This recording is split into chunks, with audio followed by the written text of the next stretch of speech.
And this is where I'm supposed to have a camera, which I currently don't have, but that's kind of how life works, isn't it? You have some cameras, 1 second, and the next one you don't, but now apparently I have a bit of a camera. Hi and welcome to this Truesec extra news broadcast that we're sending out here in the middle of old vacation time, because we've been deep in the trenches for the last couple of days dealing with this whole Kaseya incident.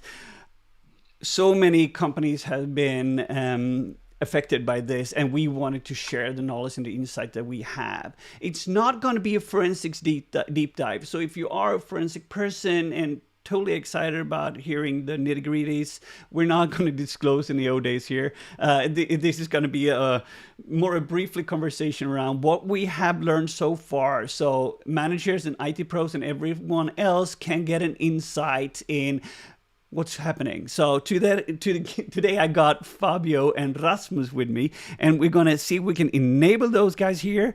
And yeah, here we go. Here are the fellas. And oh, and here's a really big me. That was not intended. Okay, that's the live effect, right? That's the live effect. Amazing though. So Rasmus, Fabio, you guys been. I mean, the lack of sleep and the deep dives, it's been really interesting. Fabio, what actually did happen? Yeah, so we started hearing about this on Friday, right? It was, Kaseya went out with some information, like there was some kind of breach, and they were recommending all their customers to shut down their VSA servers. So we're going to talk about them later, but this was a mass ransomware attack. So it's not your usual type of ransomware attack. You have, normally you have one organization that is affected, right? And all the systems are encrypted. Now we're talking about hundreds, possibly more, organizations around the world that have been almost simultaneously encrypted with the same ransomware, part of the same campaign. And there was, from the very beginning, talks about supply chain attack. And I guess to some extent, we can still consider it a supply chain attack. We can get back to this question later as well. But yeah, so there's been some kind of compromise of Kaseya that's been used to, not Kaseya directly, but their product, the VSA server. And that's been used to push out ransomware to a lot of different organizations. That's basically the very high level view of what happened.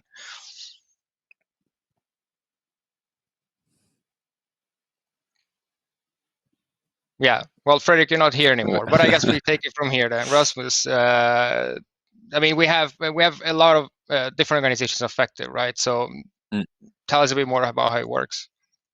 Yeah, right. So who's affected by this? So we know they're targeting the Kaseya VSA server, and we're going to talk a bit about that soon. But what we know is that if you have a device that is using Kaseya, an agent, to monitor that device as the product is intended to be used, and that is in contact with a central Kaseya VSA server that has been affected, that is generally what's considered, then your system is at risk, essentially. That is kind of how the chain has happened. We're going to dig into more about that. So what we know about is that there's different numbers all over the place. Some are saying 40 MSPs, some have said 20 MSPs, some have said hundreds of this companies, some have said thousands of companies. I don't think anyone has the full, complete view of where this will really end up, right? No one really knows how big or how many organizations has been impacted, but it's for sure a lot. We know that much. Yeah, and just like thousands of servers live, right? Yeah. In terms of, in terms of systems, we at least have directly confirmed several thousands. Yes. In terms of how many organizations, that is a much bigger topic. That's much harder to answer, and that will probably take a while for the entire world to really figure out approximately where we landed at. Yeah, exactly. And just to give a bit more context on what this VSA server is, basically, so Kaseya VSA is a product, and there is an on-prem version of that. So you run that server on your on-prem environment, and as a customer of Kaseya, this is typically used by MSPs to manage large fleet of computers. So typically, an MSP uses Kaseya VSA to manage all of their clients' computers. And that is often done with one or a few VSA servers that are used to manage, all of their clients or big chunks of their clients. So that creates a dependency in itself, right? So if you take over that VSA server, you have access directly to all of the clients managed by that VSA server.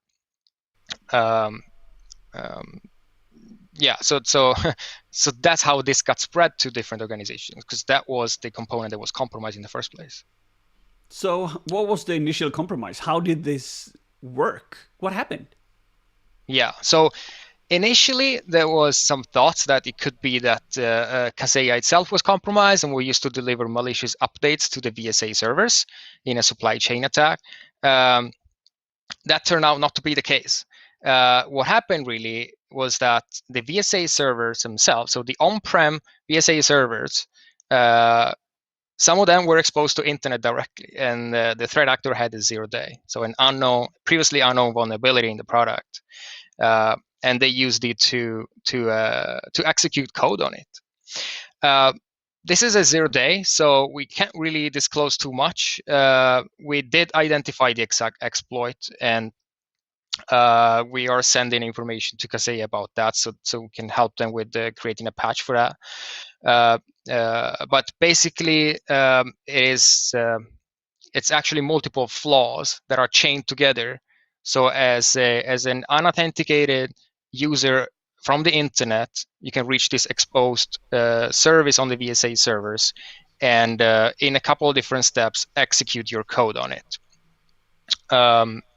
So that's how they got compromised. We have some kind of high-level detail on our blog, just to highlight a couple of components of the vulnerability. But we're not disclosing details. That will come later, I guess, together with a patch, or anyway, we're going to coordinate this in a responsible way. Yeah, we don't want to leak any 0-days payloads here. No. Be nice. I've got a question though. What's the impact, the whole impact of this? For people that got exposed, like say that your VSA service is compromised, and now ransomware is just rolling out. Could you walk me through the chain? Yeah. So I mean, talking about the chain, right? So you have this compromise of the internet exposed VSA servers. What the threat actor did after they managed to execute code was to start a script. Well. They ran code through the web application, and that one was used to start some scripts that will interact directly with the Kaseya application to push out a certain procedure or an agent update, depends how you want to call it, but it's part of the functionality of the application to be able to push out procedures to all the managed agents. These agents run on the computers that are managed by this solution. So what they did is simply they run they run this script on all the managed clients, and that triggered a file copy and an execution of a script to all the managed clients. So that's how they ended up infecting all of these systems. The VSA server themselves have not been encrypted. They've just been used to deliver this to all the managed clients.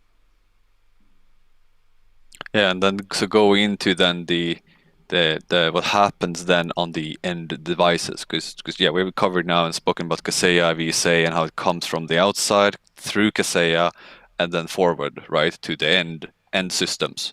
In many cases, point of sale systems or servers or any type of device really that is used by this or has an Kaseya agent that is communicating with an impacted or infected Kaseya VSA server. Right, so it receives these instructions, as Fabio said, and this has been published a bit all over the place, but it's a couple of steps that it takes in terms of copying files and running some scripts, or at least it's trying to run a chain of commands. And without saying or digging deep into exactly what's happening, but in short, you can summarize it as it's trying to disable antivirus. It is trying to use some techniques to hide how they are executing things to start a particular binary, which in turn then is going to start another binary, which in turn is going to load another one, a DLL file, which is then the final ransomware. So there's a couple of layers of execution here that takes place mostly to detect different types of evasion or detection techniques like antivirus or similar. And when you're looking at a system then, so if we talk briefly of, so my system has been encrypted. What does that mean for me? Well, the first part is that we want to know what's the state of our machine, right? Is it encrypted? Has it something run on it or attempted to be run on it? And just to summarize that, if malicious code has run on it, or especially if it's encrypted, the general recommendation is to reinstall it. That's the better option, or that's the concrete option, or that you would want to go for. But we know also that many are coming and asking, can it works anyway? Can I use it? And then if we talk a little bit about that, we're gonna dig into that soon. Actually, talk a little bit about what you should do if you have been affected. But that is a state that many find themselves in.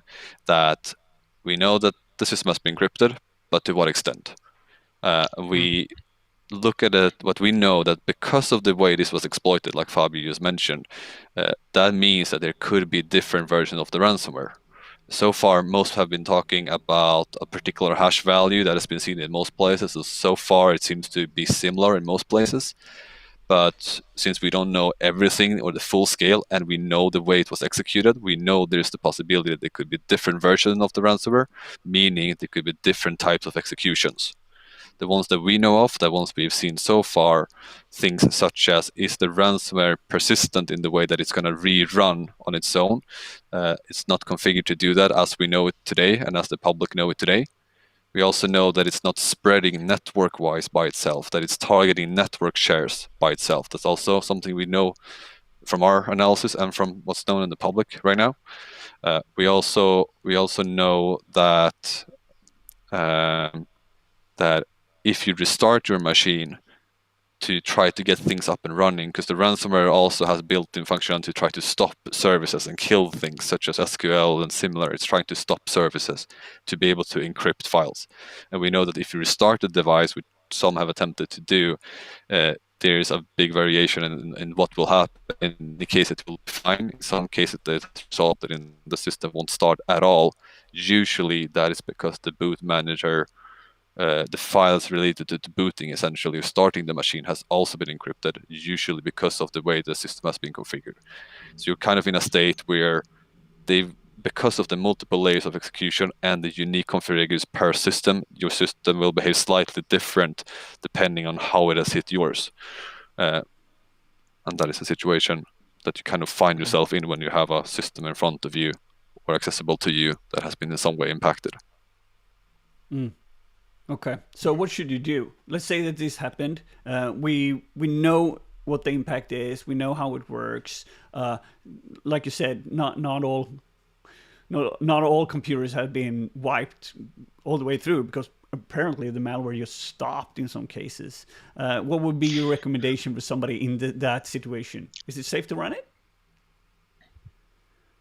Are you talking about? I mean, there are a couple of different layers here, right? So you may have a VSA server that is affected, or you can be an organization with ransomware computers from that VSA server.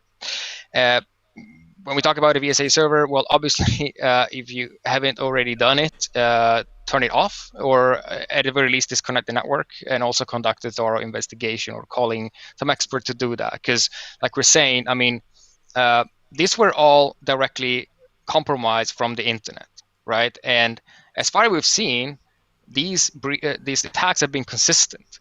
So the indicators we have so far, they match with the other research teams around the world so far.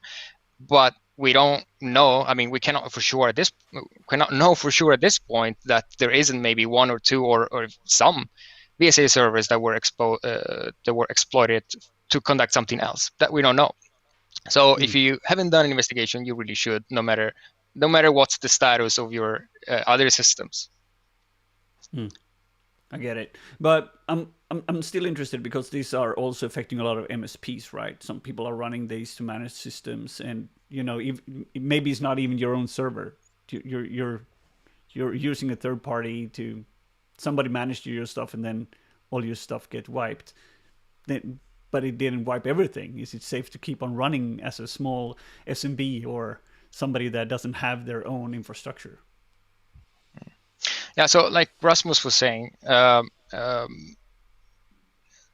based on all the systems we have analyzed so far, we haven't seen any sign of additional backdoors or additional activities that the malware does either allowing the threat actor to do further manual operations or more automated stuff that can be executed by the malware itself. We haven't seen any sign of that. The only thing that it does is drops those couple of binaries that Rasmus talked about, and it starts them, so that triggers the Revil ransomware to encrypt the system.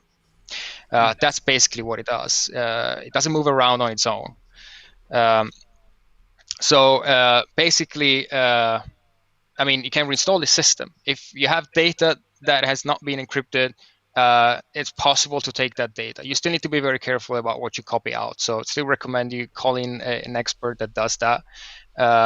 But it should be possible, if the data is not encrypted, to just get it out and put it on a new, freshly installed system. But again, that should be done in a controlled manner. So don't just copy stuff without really knowing what you're copying. So that's the general answer. Then, I mean, it's, of course, each case will have to be investigated individually. But as a general recommendation, you know, if it's encrypted, well, then it's encrypted. You should reinstall it. I mean, there is, of course, you know, the option to pay. We normally consider that, you know, not even a possibility, but we understand it could be potential cases where that's kind of the only way. And that becomes a different type of discussion, like not necessarily about this case, right? Should you pay or should you not pay, and then the impact and the consequences of that. And I don't know if that's in scope for this forum now here to discuss. I guess I could talk for hours about it, I think. So Well, let's have another one where we talk about the ethical or the idea around why you shouldn't pay. I'm a strong believer personally that you shouldn't, because I don't want to fuel the industry. But that's another story. That's not what we're talking about here. So if you have been affected, what should you do, and what's your action plan? And do you have any takeaways before we head into answering the questions? Before we and as we go into that, there's multiple ways at identifying if you have been affected or not. There is some ways from the Kaseya perspective or from the Kaseya VSA server perspective, and there's some ways from the affected systems perspective. I don't know, do you want to cover the Kaseya server perspective first, Fabio? Sure. So there are different indicators that are left on the system to figure out if it's been compromised or not. Now, we've also seen in the exploit that we have identified that they have cleared logs and evidence at multiple in multiple stages or at multiple levels. So you know, the IS logs are gone, and the other types of logs inside the application database itself are also deleted. There are still logs that you can use to track what the VSA server has pushed out to managed clients. But that is, again, assuming that it is the same type of version of exploit that we've seen in the cases that we investigated so far. So in general, you should do a thorough investigation no matter what, like I said before. And there are indications to identify what systems have been targeted from that VSA server. So there are logs. Yeah, and then if we look then on the affected systems machine, you have the more obvious case that the machine is encrypted. You will have README files kind of all over the place in most folders that have been targeted. Some folders and some files will be whitelisted by the ransomware and therefore not encrypted. But you have README files almost everywhere on the system that tells you that yes, you've been encrypted and includes the encryption, the note basically from the ransomware itself. And you will also see that encrypted files will have the file extension changed. With the same combination of numbers and letters as the README file. So that on its own is a relatively clear indicator that the ransomware has executed here. You also have some registry keys that are also known since before. Black Lives Matter is one of the registries keys created that tracks and stores data related to the ransomware, data related to the keys that are used and so on. So that is the obvious case. It's encrypted. The other case is that there could be files on the system, but they haven't successfully executed in some way. So you could have the ransomware laying on the system, or some parts that's part of the execution chain that are laying there that hasn't completed fully. So there could be some variations of that as well. that has been attempted. It could have potentially started to encrypt things, but then got stopped midway. You can also have the case where, because one of the first things that happens is that there's PowerShell execution that disables antivirus functionality like Windows Defender and so forth.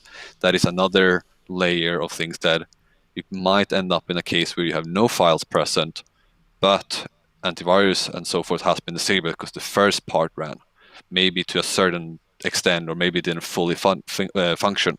But you have these different situations, different layers that in any way, in some way, this malicious code has run to some extent on your system. You do also have certain agent logs on the system itself that can help you indicate if a command has been sent or tried to execute by this particular system as well. So you have multiple layers and multiple variations things can be affected in. And based on what we mentioned previously about how the ransomware operates and so forth, several have asked us, can you still run an encrypted system? What's the effect on the data and so forth? And as we know it, that this is a system that a threat actor has run code on.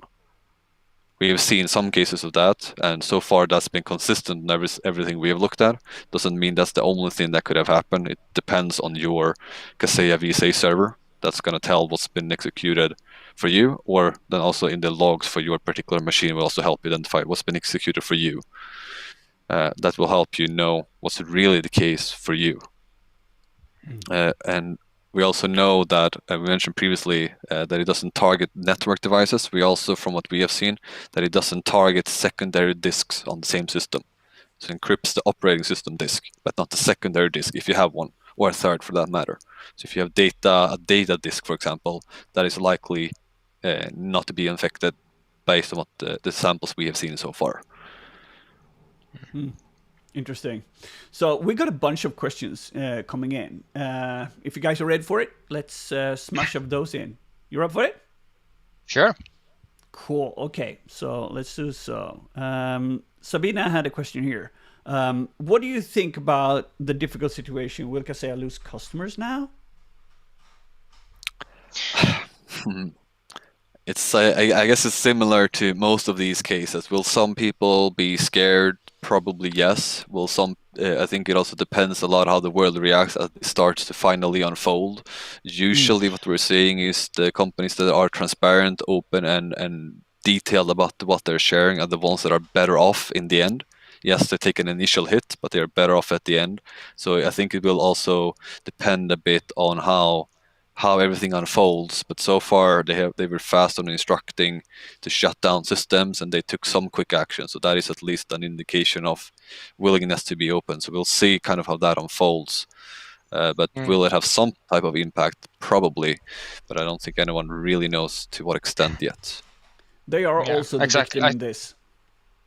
Yeah, exactly. But like you're saying, I mean, they've been very transparent and very quick in handling this from an outside perspective. So I think, I mean, that is always an opportunity to gain some trust with your customer base, and I think they acted in a great way. So there has been a lot of other cases, right, where we've seen that, like you're saying, if transparency pays off normally. Yeah. We got another one from Marcus Einarsson here. Is access to a VSA server all you need to access the client systems? Isn't there a per client authentication needed to move from VSA server to client environment? So once you're in the application with full rights to the application, then any agent that reports to that system, you can push stuff to it. Now, I don't know off the top of my head if there is functionality within the VSA server itself to kind of create that restriction. However, if it's done from one server, obviously you can't do that, right? Whether there are extra steps to take or not, what you need is already there. I guess then the discussion is from a more like architecture and design perspective, because this is obviously a single point of failure, right, or a central dependency for all those clients. So I guess it's more about how you design the management of your clients. But if you've done it that way, then yes, that's all you need. Jonas asked us if there's a known EDR AV that can detect and maybe stop the infection on the clients. Well, the infection on the clients is these samples that are known, right? You have this agent file, and then you have this DLL that runs FreeWall. I mean, I would expect by now pretty much all the AVs in the world will have those signatures. At the time of the initial infection, we don't know exactly how many would have detected it, but it was normally not detected. So that is a also, I mean, if you talk about an EDR, an EDR has more capabilities in that sense. And then depending on the product itself, it can also be configured to immediately stop or terminate processes or isolate device depending on the product. Or just raise an alert to hopefully a SOC that is looking at the alerts, right? But this was a bit weird situation because it's not like you had an infection, then some spreading, and then some activities, and then eventually the ransomware, like a typical ransomware case. Here, from a client perspective, you have software is already running there. You have the VSA agent running on it. That's legitimate software. And then all of a sudden, you just get ransomware running. There is nothing in between, pretty much. So it's really hard to actually detect and stop this because you can't even really talk about suspicious behavior because the agent does updates all the time. So that's not an anomaly that an EDR would react to normally. So it's very tricky. When you trust software that is already running on your system, if that software suddenly becomes malicious, it's very hard to do something about it if you don't know about this before. That's true. Yeah. John Miles did ask, or Millis, he asked, how do the threat actor manage to find so many vulnerable servers? Were they simply looking for exposed servers on the internet? We don't really know this answer. We are not the attackers, but in theory, what would you guys think? Yeah, I mean, I guess the first question is how do they find the 0 day, right? There is actually discussions now and information that there was reports earlier. So someone, I can't remember exactly what it was actually now, but someone has reported to Kaseya some vulnerabilities in the product. I don't know exactly if it's the same vulnerability that was used here as the one that was reported. But anyway, Kaseya was working on a patch. We're actually in the process of testing that patch according to them. Again, I don't know if it was the same exact exploit. So if it was, that's an interesting coincidence, and who knows? To be honest, looking at the vulnerability, which again we can't disclose yet,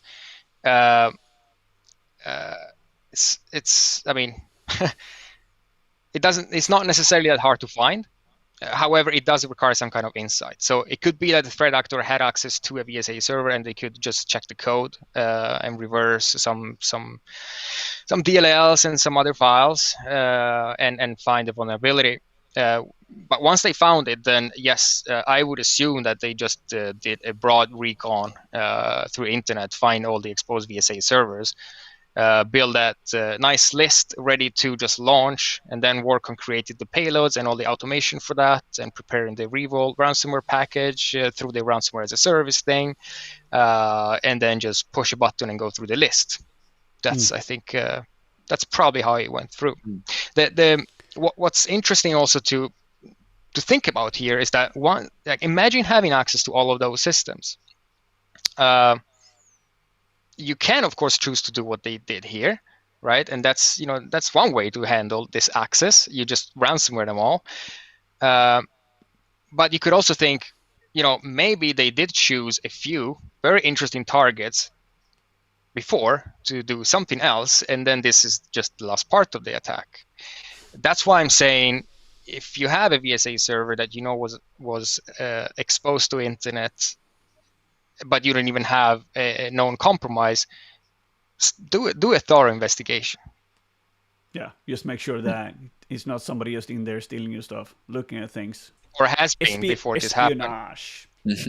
You done an extension to the previous question as well. That was kind of what you said now, Fabio. Like once you've identified the expected behavior of a Kaseya system on a particular IP on a particular port, it's usually relatively easy to find a similar type of behavior all over the internet and then build yourself that target list, like you mentioned.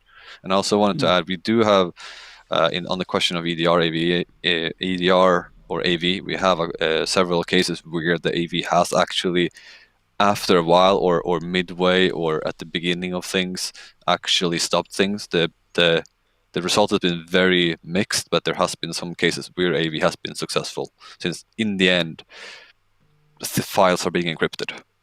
So Beautiful. So somewhere along the way, there are some products that have stopped it to a varying degree of success.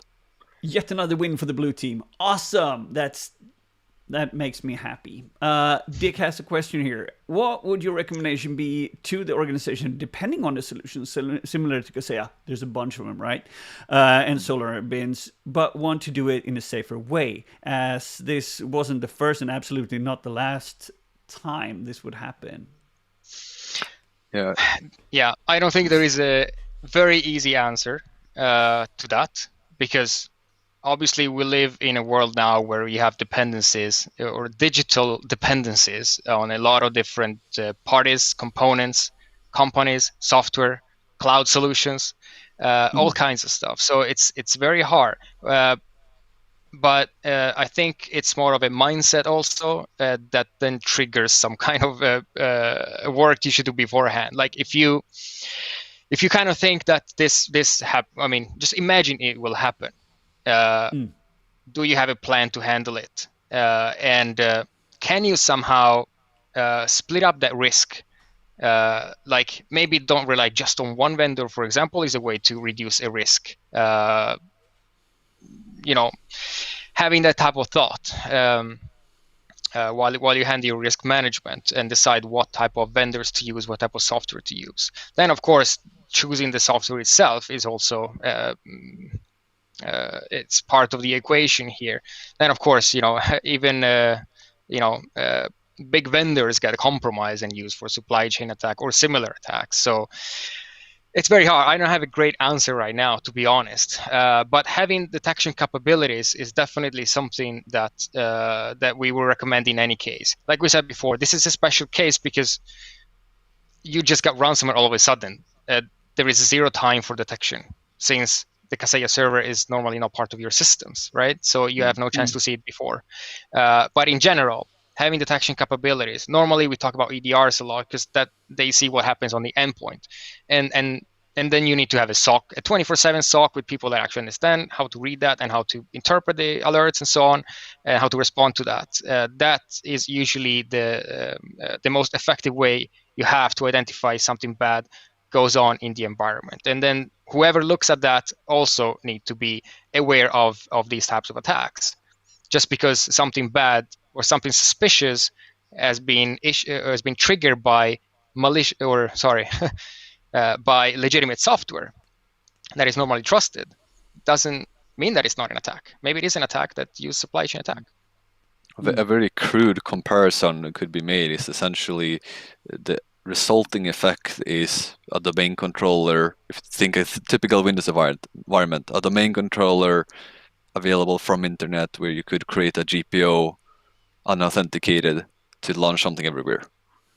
That's a very crude.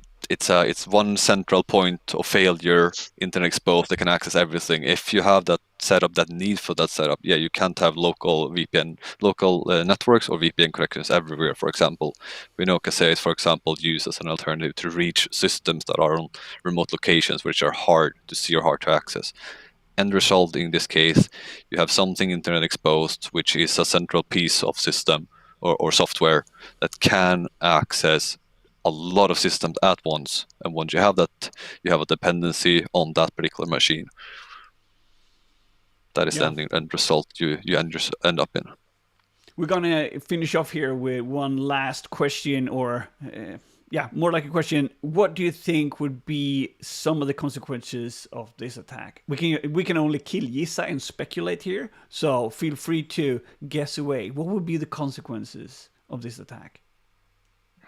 I mean, I think obviously ransomware has been all over the place and it's been raising for quite a while now, right? So I think this just adds to that. And there are a lot of different activities that are being done around the world to try and fight this harder.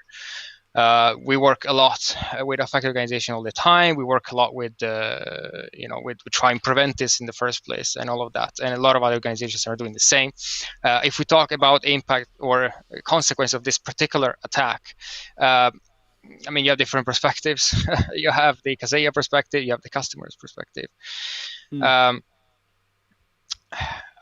think this will make people think a bit more about the dependencies of the software. But then again, we had a great example of that when the SolarWinds happened just a few months back. So I think this just builds on top of that. Off the top of my head right now, I can't think of anything really particular as a consequence to this.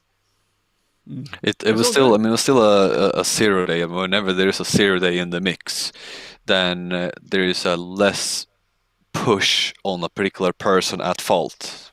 In that sense, it's not in the same sense that you can put all blame on one individual and that's going to be the consequence of it. So, since we're talking 0 days, we're talking things that were unknown. No one was aware of these things, right? So that puts the perspective. But the other thing that also puts things into perspective, which is especially true here in Sweden, is that this has resulted in an impact on end consumers or non-IT people or half the country in Sweden particularly. So it creates another, it's all of a sudden that IT system that me as a non-IT person did not care about, I'm just there to buy my things, all of a sudden that affected me.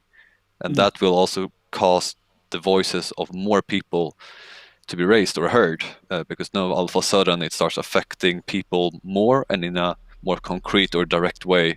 In that sense, that is probably one part of the consequence that we'll see from this as well. I totally agree. Thank you so much, gentlemen, for joining me for this quick update and our report directly from the trenches. I'm looking forward for us to be able to disclose some more information about this vulnerability itself as soon as it's responsible to do so. But until then, head over to the Truesec blog, like and subscribe on the YouTube channel, because we're going live here again as soon as possible. We got more stuff coming. And other than that, thank you for tuning in and have a good start of the week. Take care.